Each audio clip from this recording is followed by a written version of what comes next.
제가 2주 전에 같은 본문을 가지고 우리가 교회의 사명, 우리가 좋은 교회, 건강한 교회가 되려면 어떻게 해야 될까? 그 사명에 대한 첫 번째 말씀을 나누었죠. 바로 그것은 가르치는 교회. 주님께서 제자들에게 또 세상 사람들에게 하나님의 말씀을 가르치셨듯이 하나님의 말씀이 옳게 가르쳐지고 또 옳게 선포되어지고 또 배우고자 하는 열망이 있는 교회, 하나님께서 그러한 교회를 세우시고 또 그런 교회를 통해서 역사하신다는 말씀을 나누었습니다. 여러분, 이 말씀들을 기억하시고 우리 선한열매교회가 주의 말씀을 듣고 배우는 일이 우리의 기쁨 또 우리의 소망이 되시기를 주의 이름으로 축원합니다. 오늘은 제가 그 교회의 사명 두 번째에 대한 얘기를 나누고자 합니다. 그것은 바로 전파하시며라는 말씀입니다. 하나님께서 이 교회를 이 땅에 세우신 본질적인 목적 가운데 하나는 하나님의 복음을 온 세상에 전파하는 일입니다. 이 땅에 계시는 동안 예수님께서 가장 힘쓰신 일이 무엇이었을까요? 바로 제자들을, 하나님을 알지 못하는 이들에게 천국 복음, 곧 하나님의 복음을 전하는 일이었어요. 우리가 읽은 35절 말씀을 제가 다시 한번 읽어보겠습니다. 예수께서 모든 도시와 마을에 두루 다니사 그들의 회당에서 가르치시며 천국 복음을 전파하시며 모든 병과 악한 모든 약한 것을 고치시니라. 주님께서 가르치셨고요. 그 다음에 그것을 전파하셨다. 하나님의 말씀이 우리 안에 새겨지고 그리고 우리 안에서 역사하기 시작하면 우리 안에 무슨 마음이 생겨나냐면요, 내가 받은 이 은혜를, 내가 받은 이 사랑을, 내가 받은 이 놀라운 하나님의 역사를 이제 또 다른 이들에게 전하고자 나누고자 하는 열망들이 우리 안에서 일어나게 된다는 거예요.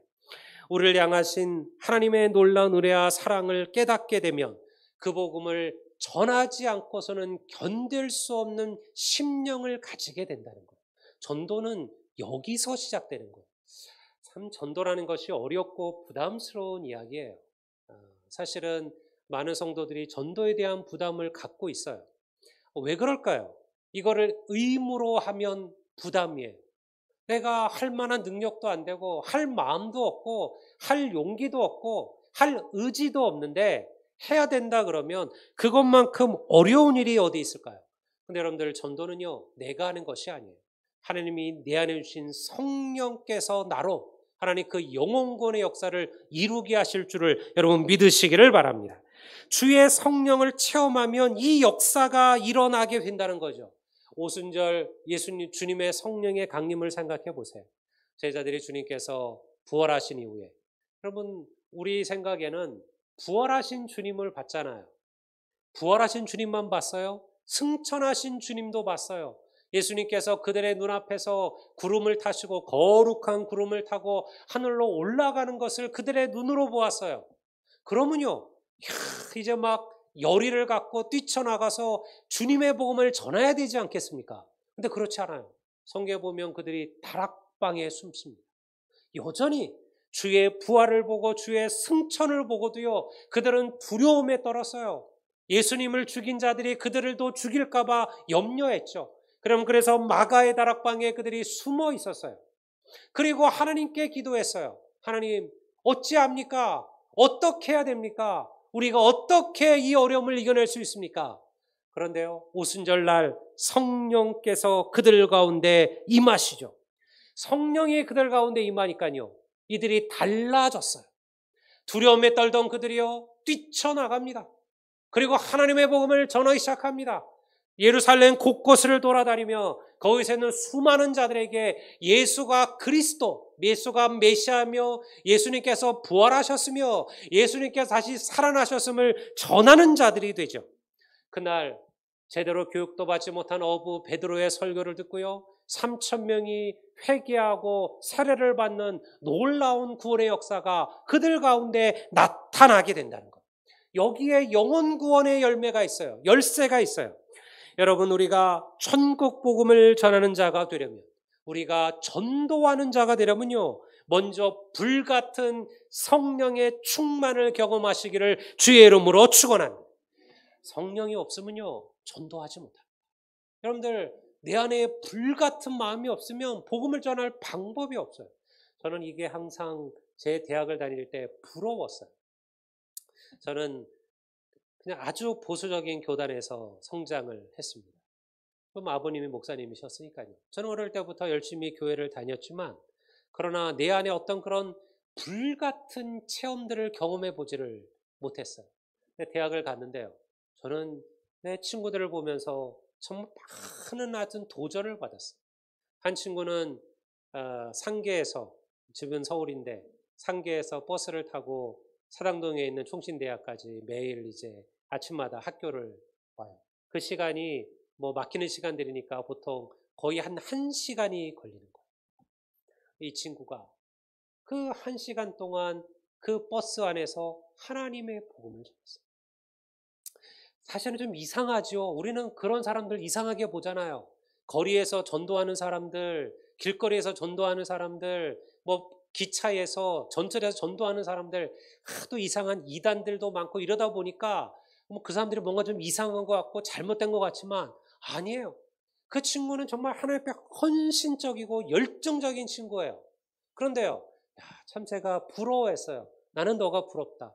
나는 네가 가진 그 뜨거운 열망이, 그 뜨거운 열정이 그 사람들 앞에서도 부끄러워하지 아니하고 하나님을 복음을 전하는 그 담대함이 나는 부럽다 했더니 이 친구가 그런 얘기를 하는 거예요. 야, 우민아, 내가 얼마나 내성적인지 아냐. 내가 남들 앞에 서는 것을 얼마나 두려워하는지 아냐. 근데 그런 내가 그 버스 앞에서 수많은 사람들 앞에서 복음을 전한다는 것이 얼마나 큰 두려움이었는지 아느냐. 그런데 내가 하루라도 아무 소리지 안 하고 편안한 마음으로 학교를 오면 하루 종일 마음이 불편하다는 거예요. 성령께서 나를 자꾸 내 마음을 치신다는 거예요. 그것을 전하지 않고서는 견딜 수 없게 한다는 거예요. 나도 편안하게 가고 싶고 조용히 앉아서 학교까지 오고 싶고 쉬고 싶은데 하나님의 성령이 나로 하여금 그 하나님의 복음을 전하지 않고서는 견딜 수 없게 한다는 거예요. 그 친구는 결국 중국의 선교사로 파송이 되었어요. 여러분, 우리가 하나님의 성령을 받으면요, 우리도 그러한 복음의 역사를 감당하는 하나님의 일꾼이 될 줄을 믿습니다. 그러면요, 여기 다시 우리의 질문이 나오잖아요. 그러면 도대체 어떻게 해야 성령을 받느냐? 어떻게 해야 나도 저렇게 뜨거워질 수 있을까? 저는 교회의 가장 큰 안타까움은 우리의 심령이 무감각하고 냉담하고 식어져 있다라는 거예요. 우리는 하나님 모르는 이들을 보면서도 안타까워하지 않습니다. 그저 내 믿음만 지켜도 괜찮다라고 생각하죠. 내 가족이, 내가 아는 사랑하는 이들이 하나님을 모르고 그렇게 살아가도요, 그것은 그들의 문제라고 여겨요. 하나님 모르지만 좋은 직장 다니고 좋은 집 살고 돈 많이 버니까 너희들은 됐다. 우리는 그렇게 생각해. 그것이 안타깝고 그것이 견딜 수가 없고 그것 때문에 하나님 앞에 통회하며 하나님 앞에 울어보지 않는다라는 거예요. 우리의 마음이 냉담해진 거죠. 우리의 마음이 무감각해진 거죠. 여러분, 근데 어쩔 수 없는 거예요. 우리가 불같은 성령을 체험해보지 못했으니까요. 그러면 어떻게 성령을 받을 수 있을까? 내가 달라고 뗐으면 하나님이 주시는 것인가? 성령은요, 하나님의 은혜예요. 근데 어떻게 주어지는 은혜냐? 자기의 죄를 통회하고 회개하고 세례받고 죄사함을 경험하면 하나님께서 그들에게 성령을 부으실 줄을 믿습니다. 이것이 사도행전 2장 38절의 말씀이에요.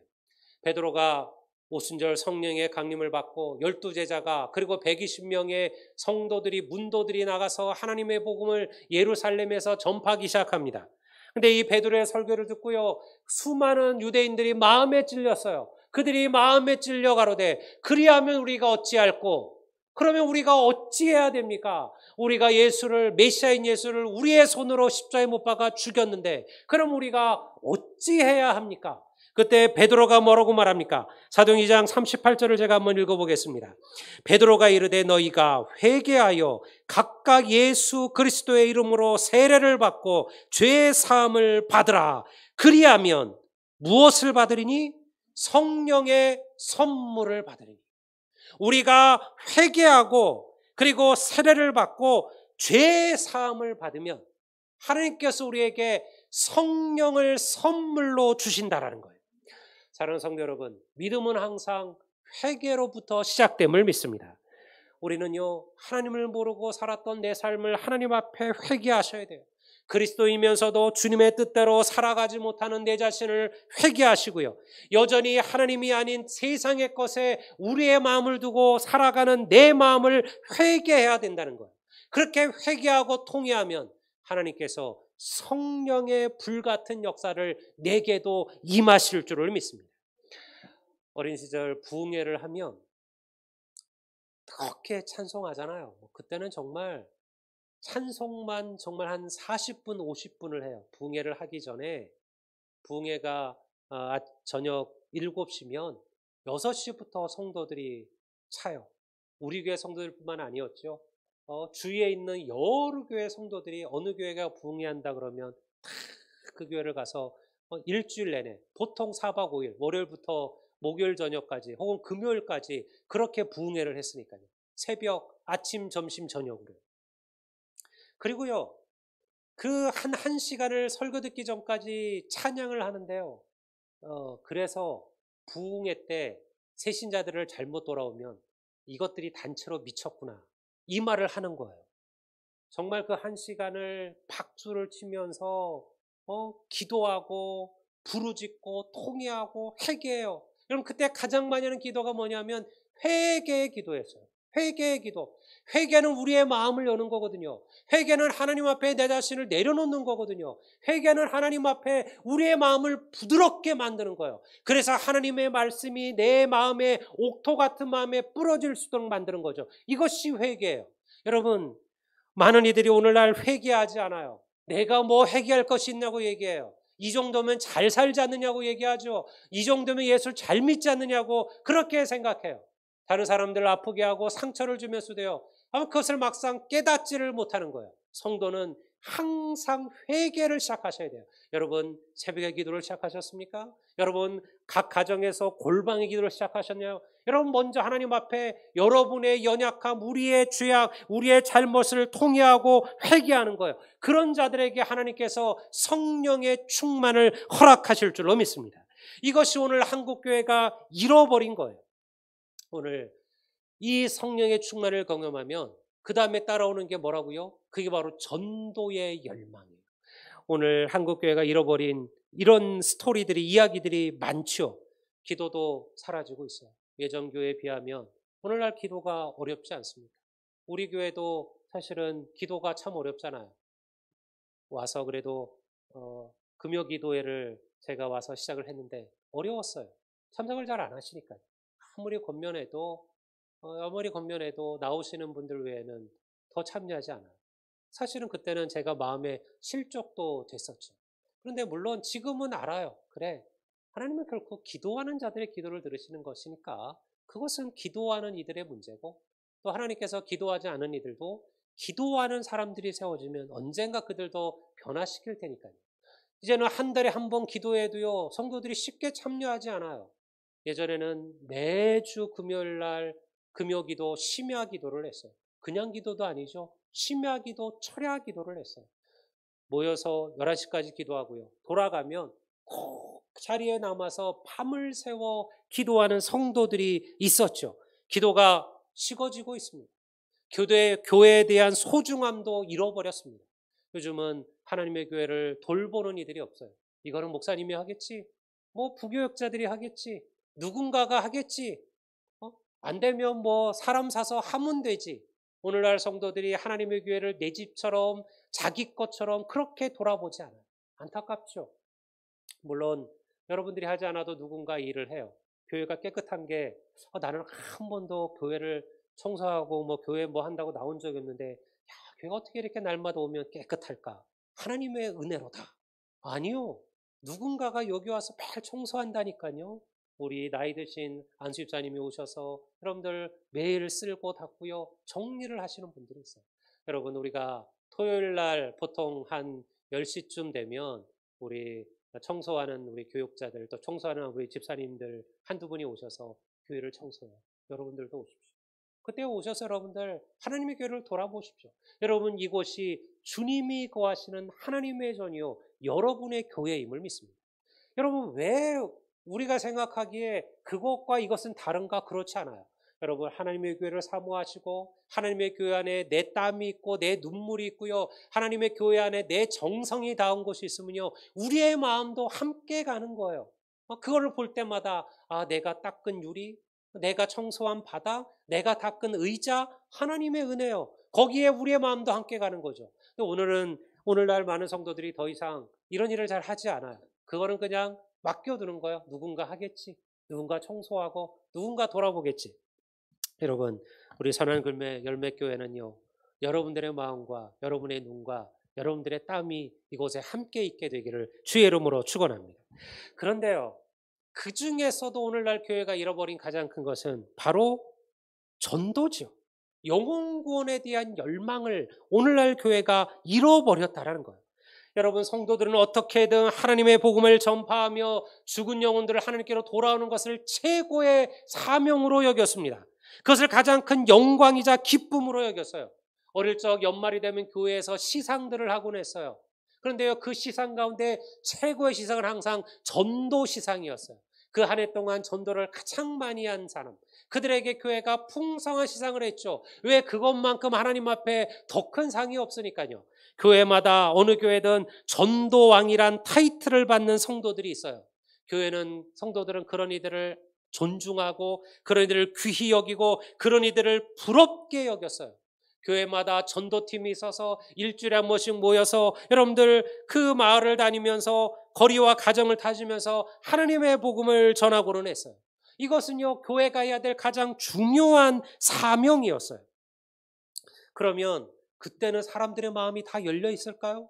우리가 가서 사람을 만나서 복음을 전하고 전도지를 나누어주면 그들의 마음이 활짝 열려서 아멘으로 그 하나님의 말씀을 받아들고 그 전도지를 받고 그리고 감사하며 즐거워했을까요? 아니요. 그때도 지금과 다르지 않았어요. 어떤 이들은 그 전도지를 거절하고 전도지를 꾸겨서 버리기도 했고요. 여러분들, 우리에게 비난을 하기도 했고, 그리고 어떤 이들은 조롱을 하기도 했죠. 그럼에도 하나님의 백성들은 전도하기를 멈추지 않았다라는 거예요.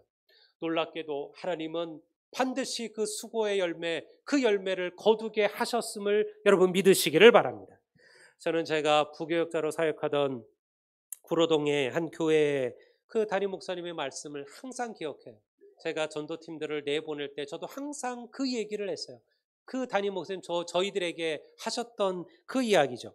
매일 목요일 날 전도팀들이 10시에 모여서 그리고 기도회를 갖고 그리고 지역으로 쫙 퍼져나가서 하나님의 복음을 전했습니다. 그때 담임 목사님이 항상 그런 얘기를 해요. 여러분은 오늘도 허탕치고 돌아올지 모릅니다. 여러분들은 오늘도 아무도 여러분의 소리에 귀를 기울이지 않을지도 모릅니다. 여러분은 욕을 얻어먹고 비난을 받고 조롱을 당할지도 모릅니다. 아무런 열매도 없이 그렇게 지친 몸으로 다시 이곳으로 돌아오게 될지도 모릅니다. 하지만 하나님께서 여러분의 눈물, 여러분의 수고, 여러분의 열심을 기억하심을 믿습니다. 우리가 뿌린 이 씨앗을 우리 교회가 아니어도 언젠가 누군가 어느 교회인가 거두게 될 것입니다. 저는요, 그 말을 정말 은혜로 받았어요. 그리고 실제로 경험했어요. 놀랍게도요, 어떤 날 전도팀들이 가서 그 20명이 나가서 전도했는데 한 사람도 결신시키지 못하고 교회로 돌아와요. 그런데 오히려 그런 주에는요, 반드시 우리가 전도하지 않은 누군가가 교회에 와서 등록을 하더라는 거예요. 왜? 어느 교회가, 어느 성도가, 누군가가 뿌렸던 그 씨앗들을 하나님께서 우리로 거두게 하시는 거죠. 여러분, 영혼 구원은 그와 같은 거예요. 전도하기 어려운 세대가 되었습니다. 사람들은 헛된 것에 마음이 가 있고 하나님에 대하여 무관심해져 버렸습니다. 그건 저도 너무나 잘 아는 얘기예요. 바울은 에베소서 4장 18절에서 하나님을 알지 못하는 마지막 때 세대들에 대하여 이렇게 얘기해요. 그들의 총명이 어두워지고 그들 가운데 있는 무지함과 그들의 마음이 굳어짐으로 말미암아 하나님의 생명에서 떠나 있도다. 여러분 이것이 그 시대라는 거예요. 오늘날 이 시대를 너무나 잘 설명하지 않습니까? 사람들의 마음이 굳어져 있어요. 복음에 관심이 없어요. 하나님에 대해서 관심이 없어요. 영적인 것에 신경 쓰지 않아요. 세상의 것, 돈, 물질, 권세, 권력에는요, 모든 것, 생명까지도 바치지만요, 모든 것을 희생하지만 하나님의 것을 얻으려고는 아무런 관심이 없다는 거죠. 때로는 벽에 대고 외치는 것 같아요. 그래서 전도하다 낙심해요. 이렇게 열심히 전하는데도 마음이 열리지 않고 그들이 하나님을 돌아오지 않는데 과연 내가 전도할 이유가 있을까? 이거 헛수고 아닌가? 이런 마음을 갖게 된다라는 거예요. 세상이 그러합니다. 바울의 세대도 그러했고 이전의 세대도 그러했어요. 문제는요, 오늘날 하나님의 백성들의 마음이 무너져 버렸다라는 거예요. 오늘날 성도들도 더 이상 전도하는 일에 관심이 없어요. 아니, 새로운 성도들이 교회에 나오는 것을 그리 달가워하지 않기도 해요. 목회자로서 가장 안타까운 것은 처음으로 또 혹은 새롭게 교회를 나오는 이들이 환대받지 못하는 지금의 상황들이에요. 한국 교회는 무서운 이단들의 폐해를 경험했어요. 우리 광주도 마찬가지 아닙니까? 여기도 뭐 어마어마한 이단들이 있잖아요. 그래서 여러분들 교회들마다 그 이단들 때문에 얼마나 큰 어려움을 경험했는지 모르죠. 왜냐하면 숨기고 들어오니까 뭐 그들이 누군지를 몰랐던 거죠. 물론 지금은 좀 달라요. 지금은 낱낱이 드러나 있으니까요. 그럼에도 우리는 여전히 누군가가 교회 처음 나오면 환대하고 기뻐하고 즐거워하고 감사하기보다는 두려움을 갖는 거예요. 이상한 사람 아닐까? 이단은 아닐까? 또 뭔가 문제가 있는 것은 아닌가? 그런 생각을 하게 된다는 거예요. 그러면 좀 다행이에요. 그런데요, 어떤 이들은요, 이거를 불편하게 여겨요. 우리끼리 믿음 생활 잘하고 있고 편한 사람들끼리 잘 예수 잘 믿고 있고 우리끼리 즐겁게 교회 생활하고 있는데 여기에 새로운 사람, 낯선 사람들이 들어와서 여러분들 거기에 대한 불편함이 생기고 불청각이 될까 봐, 여러분 내 편안한 안락함이 무너질까 봐 염려하기도 한다라는 거죠. 에이, 설마요? 저는요, 그런 교회들 많이 봤습니다. 저는 그러한 이야기들도 많이 들었습니다. 사람들이 오늘날 정말 성도들이 열망하고 갈망하느냐, 하나님의 백성들이 매일같이 수많은 영혼들이 하나님께로 돌아오고 교회가 부흥하고 가득 채워지고 그렇게 하나님의 역사 나타나기를 꿈꾸느냐, 아닌 교회들이 많아요. 그저 그냥 목사님 편안하게 그냥 우리끼리 그냥 우리 큰 문제 없이 그냥 안전하고 안락하게 그렇게 예수 믿으면 되지 않겠습니까? 우리가 그렇게 말하는 교회들이 있다라는 거예요. 여러분, 어떠한 성도가 문제가 있을지 없을지는 교역자들이 주의 깊게 확인하고 여러분들 또한 신경 쓰고 살필 겁니다. 여러분들은 한 영혼을 마음을 다하여 환영해 주시고 환대해 주시고 안아주시기를 주의 이름으로 축원합니다. 이것이 하나님의 교회가 감당해야 될 일들이에요. 저는 목회하면서 이런 얘기를 들어본 적이 있어요. 목사님, 전도하라는 얘기 좀 하지 마십시오. 아마 저에게 하신 분들도 있을걸요. 전도하라는 얘기 하지 마십시오. 그거 너무 불편합니다. 이해는 가요. 이해는 가요. 여러분들은 왜냐하면 목사가 전도하라는 얘기를 할 때마다 성도들은 이것을 짐이요 부담이라고 여기고 계시거든요. 그런 얘기도 해요. 목사님, 새신자만 신경 쓰지 말고 기존 성도들도 기존 신자들도 좀 신경 써 주십시오. 여러분, 교회에 새신자가 어디 있고 기존 신자가 어디 있습니까? 우리 모두는 다 새신자였지 않습니까? 여러분, 처음 시작할 때 기존 신자로 시작한 성도가 우리 가운데 누가 있을까요? 우리 모두가 새신자로 교회에 왔어요. 그런데 새신자였던 나를 누군가가 따뜻하게 맞아주었죠. 누군가가 나에게 여러분들 미소를 지어주고 웃어주었고요. 여러분들 나를 편안하게 돌봐주었고요. 섬겨주었고 환대해 주었어요. 그래서 오늘 우리가 이 자리에 서 있는 거 아니겠습니까? 첫 믿음을 시작한 나를 환대하고 도와주고 돌봐준 이가 없다면 오늘 우리가 어찌 여기에 있을 수 있을까요? 그러니 여러분, 우리 모두는요, 하나님 앞에서 한 교회예요. 여러분, 오래된 성도, 처음 나온 성도, 이런 기준도 없는 거예요. 우리 모두는 성도예요. 우리 모두는 교인이에요. 우리 모두는 그리스도의 자녀예요. 우리 모두는 그리스도 안에서 하나라는 거죠. 여러분, 이것이 교회가 감당해야 될 사명자들이에요. 여러분, 우리가 전도해서 누군가를 데리고 온다고 한들, 여러분, 그들이 하나님의 교회에서 환대받고 사랑받고 대접받지 못한다면, 여러분, 그들은 결코 교회를 떠나시게 될 겁니다. 그들은 결코 교회만 떠나는 게 아니라 하나님을 잃어버리게 될 거예요. 그러니 우리 안에 여러분들 영혼에 대한 갈망이 있어야 돼요. 그런 이들은요, 한 영혼을 귀히 여겨요. 한 사람이 하나님께로 돌아오는 것, 그것이 얼마나 귀한 일인지를 알기 때문에 그렇습니다. 예수님은 이 마음을 가지고 사셨어요. 예레미야라는 선지자가 있죠. 예레미야도 여러분들 오늘날 이 시대에 우리와 비슷했던 것 같아요. 그는 하나님께서는 예레미야를 선택하셔서 우상 숭배와 그리고 죄악에 물든 이스라엘 백성들에게 하나님의 말씀을 선포하라고 명령하셨습니다. 예레미야가 나가서요, 목숨 걸고 외쳤어요. 근데 아무도 예레미야의 말에 귀를 기울이지 않았어요. 오히려 그를 조롱하고 그리고 치욕을 주었어요. 그러자 예레미야가 어떻게 생각했어요? 내가 다시는 이 복음을 전하지 않으리라. 내가 이런 죄악된 백성에게 하나님의 말씀을 전하여 봤자 무슨 소용이 있을까? 내가 다시는 하나님의 말씀을 전하지 아니하리라. 예레미야가 그렇게 생각했다는 거예요. 그런데요, 하나님 말씀을 전하지 않으면 마음이 편해지고 모든 것이 제자리로 돌아갈 줄 알았는데 그렇지 않았어요. 그 예레미야의 심정을 고백한 얘기가 예레미야 20장 9절의 말씀이에요. 제가 한번 읽어보겠습니다. 나는 예레미야를 말하는 거죠. 내가 다시는 여호와를 선포하지 아니하며 그의 이름으로 말하지 아니하리라 하면 나의 마음이 불붙는 것 같아서 골수에 차무치니 답답하여 견딜 수 없나이다. 사랑하는 성도 여러분, 하나님께서 이 예레미야의 심정을 우리 모두에게도 부어주시기를 주의 이름으로 축원합니다. 여러분, 사랑하는 이들을 위해서 눈물로 기도하십시오. 여러분의 자녀들을 위해서, 여러분의 가족들을 위해서, 믿지 않는 구원의 백성들을 위해서 하나님 앞에 부르짖으십시오. 안타까워하십시오. 여러분, 그들에게 주의 복음을 전하는 일을 소홀히 하지 마십시오. 지금은 들으려고 하지 않을 수도 있어요. 지금은요, 꽉 막힌 것처럼 느껴질 수 있어요. 자식들이라고 해서 어디 부모 말 제대로 듣습니까? 우리가 사실은 부모가 되면요, 나중에는 나이 들면 자식 눈치 봐요. 괜히 이런 말해서 불편해지지 않을까? 그렇잖아요. 괜히 애들 좋아하지 않는 얘기 꺼내가지고 괜히 관계만 불편해지지 않을까? 사실 부모도 그런 생각해요. 근데 자식도 그런 생각해요.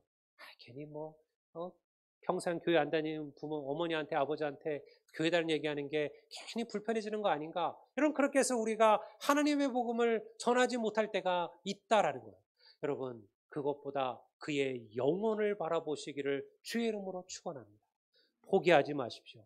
때가 되면 반드시 하나님께서 그들의 마음을 여시는 놀라운 역사를 일으킬 줄로 믿습니다. 내가 아니면 누군가를 통해서, 제가 얘기했잖아요. 평생 동안 자기 남편 영혼권하려고 그렇게 하나님 앞에 부르짖던 성도가 있어요. 여러분, 그 여집사님이요, 여러분들 새벽 기도할 때 자기 남편의 신발을 들고 와요. 자기 남편의 신발을 가슴에 품고 와서 하나님 앞에 기도했어요. 하나님, 지금은 신발만 왔지만 하나님, 이제 곧 내 남편의 몸도 이곳에 올 수 있게 해주소서. 그렇게 기도하는 그런 여집사님이 있었어요. 근데요, 안 되는 거예요. 근데 여러분들, 하나님의 역사가 놀랍잖아요. 물론 그것이 군대라서 그럴 수도 있겠지만, 제가 지난번에 얘기한 것처럼 믿는 지휘관, 안수 집사님 지휘관이 오면서 그 친구 불러놓고, 왜냐하면 그 여집사님이 신발 품고 오는 거를 보니 얼마나 기특하고 얼마나 그 마음에 와닿아요. 어떠한 젊은 아주 젊진 않지만 그때 한 30대 후반 40대 초반이니까요. 그런 여집사님 혼자서 신발 품고 와서 기도하는 거를 보면서 이 안수 집사님의 마음이 움직인 거예요.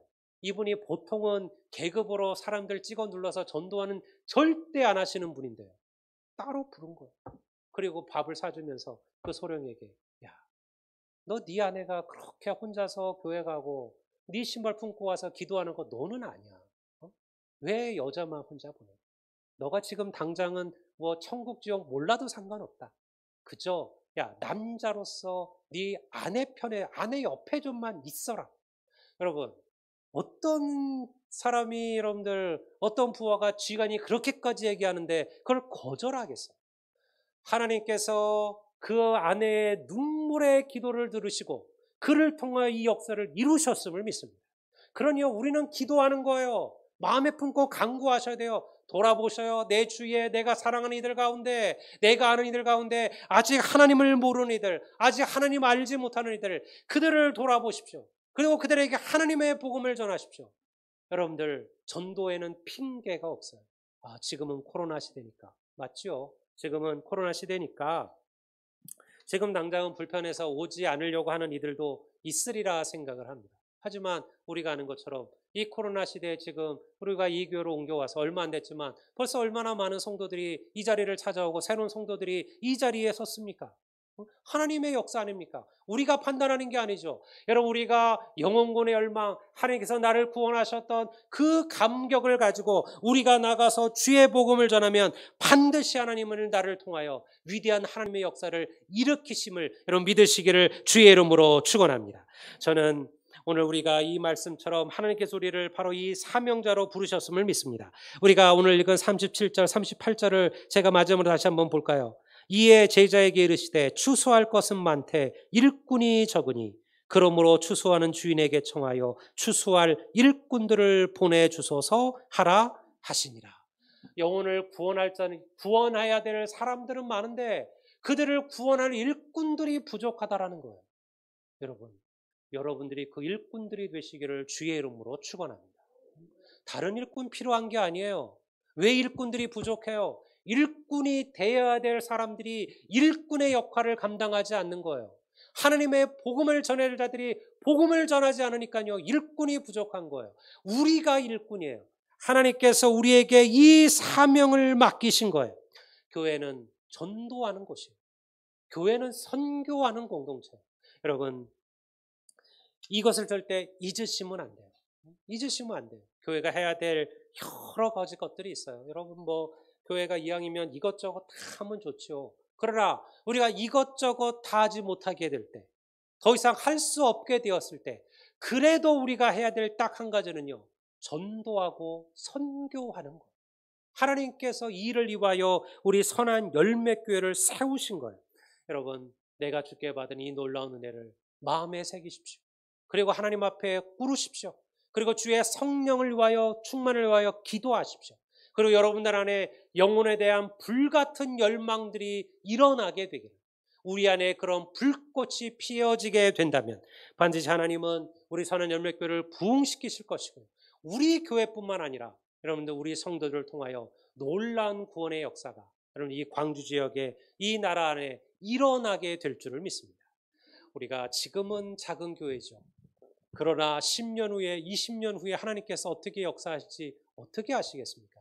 지금의 10,000명이 되는 교회, 지금의 20,000명이 되는 교회도요, 처음 시작은 10명으로 시작했고 처음 시작은 20명으로 시작한 거예요. 근데 하나님께서 그런 교회들에게 복을 주셔서 지금의 그 놀라운 복들을 누리게 하신 거죠. 거기에는요, 반드시 생명을 걸고 전도하는 하나님의 일꾼들이 있었어요. 여러분, 오늘 우리가 그런 일꾼이 된다면, 비록 우리의 눈에는 그 역사를 보지 못해도 우리의 다음 세대들은요, 놀라운 하나님의 부흥을 보고 놀라운 주의 역사를 보고 차고 넘치는 하나님의 부흥 속에 그들이 예배하게 될 줄을 믿습니다. 이 놀라운 은혜가 우리 안에 넘치게 되시기를 주의 이름으로 간절히 축복드립니다. 우리